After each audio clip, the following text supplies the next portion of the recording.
नमस्कार, मी विशाल परदेशी. महाराष्ट्र विशेषमध्ये तुमचं सगळ्यांचं स्वागत. राज्यातल्या तुमच्या आमच्या उपयोगी बातम्या आणि महत्त्वाच्या घडामोडींचा आढावा घेऊया.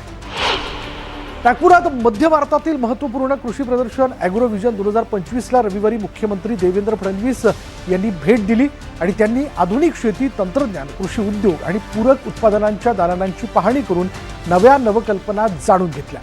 या भेटीदरम्यान नितीन गडकरी, प्रतापराव पवार, रवी बोरटकर, डॉक्टर CD माई यांच्यासह प्रमुख मान्यवर उपस्थित होते. ॲग्रो व्हिजनचं हे 16वं वर्ष असून फाउंडेशनच्या 10 वर्षांच्या पूर्णत्वानिमित्त तयार करण्यात आलेल्या कॉफी टेबल बुकचं देखील प्रकाशन मुख्यमंत्र्यांच्या हस्ते करण्यात आलं.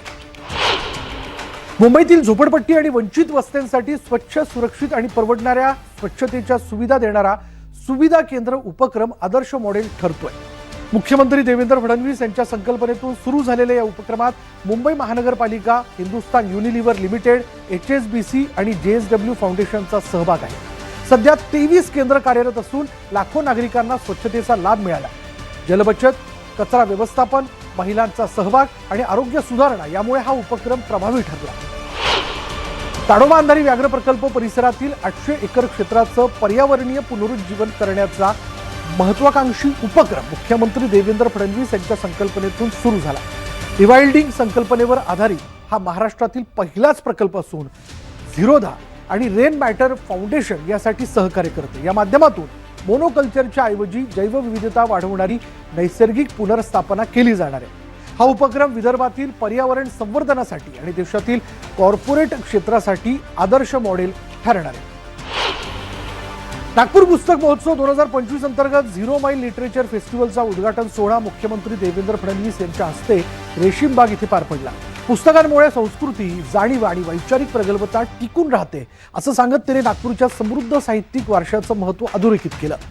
नॅशनल बुक ट्रस्ट, महाराष्ट्र शासन आणि 0 माईल यूथ फाउंडेशन यांच्या संयुक्त विद्यमाने हा महोत्सव झाला. 300 पेक्षा अधिक प्रकाशक आणि लाखो पुस्तकं उपलब्ध असलेला हा उपक्रम तरुणांमध्ये वाचन संस्कृती रुजवण्यासाठी महत्त्वाचा असल्याचं मंत्र्यांनी नमूद केलं.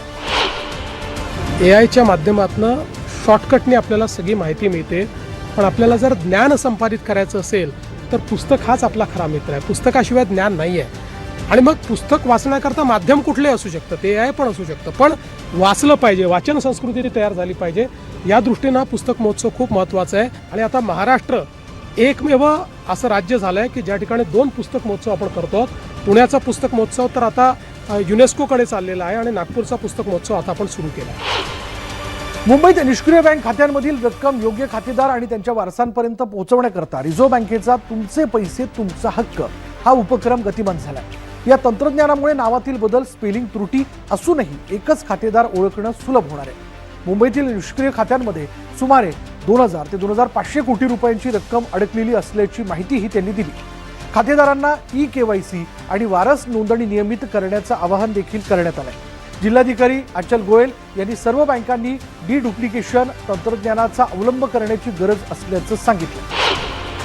महाराष्ट्र शासनाच्या सार्वजनिक आरोग्य विभागाने प्रोजेक्ट सुविधाद्वारे मातृत्व आणि बाल आरोग्यात मोठी डिजिटल झेप घेतली. मुख्यमंत्री देवेंद्र फडणवीस यांच्या संकल्पनेतून राबवलेल्या या उपक्रमात 50 लाख बालकांच्या पालकांची आणि 40 लाख गर्भवती महिलांची नोंदणी पूर्ण झाली असून एकूण 94 लाख लाभार्थ्यांपर्यंत सेवा पोहोचल्या. SMS रिमाइंडर प्रणालीमुळे वेळेवर लसीकरण आणि मातृ आरोग्य सेवेतील जागरूकता वाढली आहे.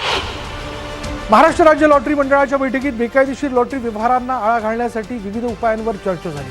अनधिकृत लॉटरी विक्री, बोगस तिकीट व्यवहार आणि इतर राज्यांच्या लॉटरीची गुप्त विक्री करणाऱ्यांवर कठोरात कठोर कारवाई करण्याचे निर्देश उपमुख्यमंत्री आणि अर्थमंत्री अजित पवार यांनी दिले. नागरिकांची फसवणूक थांबवणं, लॉटरी व्यवस्थेत पारदर्शकता आणणं आणि राज्याचा महसूल वाढवणं हे बैठकीचं प्रमुख उद्दिष्ट होतं. मुंबई उपनगर जिल्ह्यात बोरिवली आणि अंधेरी इथे अत्याधुनिक सेतू सुविधा केंद्रांचं लोकार्पण मुख्यमंत्री देवेंद्र फडणवीस यांच्या हस्ते करण्यात आलं. तंत्रज्ञानाधारित, पारदर्शक आणि वेगवान सेवा देण्यासाठी उभारलेली ही केंद्र स्मार्ट प्रशासनाकडे वाटचाल करणारा महत्त्वाचा टप्पा ठरणार आहेत. डिजिटल क्यू मॅनेजमेंट, टोकन प्रणाली आणि रिअल टाइम स्टेटस डिस्प्ले यासारख्या आधुनिक सुविधांमुळे नागरिकांचं कामकाज सुलभ होणार आहे. आज महाराष्ट्र विशेषमध्ये इथेच थांबणार आहोत. पहा फक्त न्यूज 18 लोकमत.